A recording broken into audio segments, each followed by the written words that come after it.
Bonjour, dans cette courte vidéo, nous allons voir les nouveautés de Photoshop CS6 liées à l'outil recadrage. On appuie sur la touche C, on tombe sur l'outil recadrage.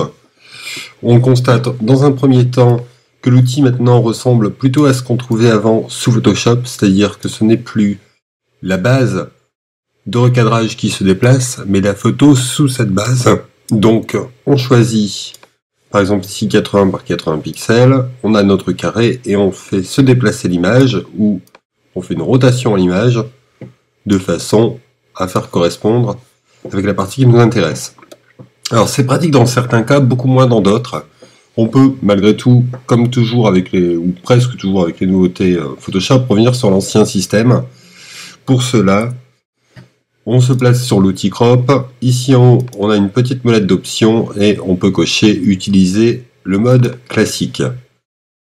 Ainsi on se retrouve comme avant avec une partie qui va se déplacer dans l'image et donc à l'inverse du mode précédent.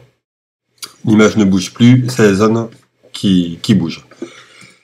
Un autre outil, toujours au même endroit, on a l'outil correction de perspective par recadrage. Alors, c'est pas quelque chose de nouveau, on pouvait le faire avant ça nous aurait pris plus de temps, maintenant avec cet outil ça va être beaucoup plus rapide.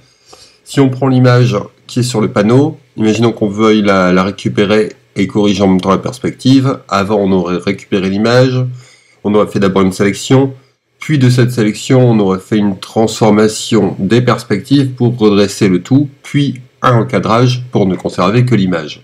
3 opérations. Maintenant, on tire 4 points aux 4 coins de l'image. Voilà, on valide. Et l'opération est faite. On se retrouve avec une image tout de suite corrigée et tout de suite recadrée.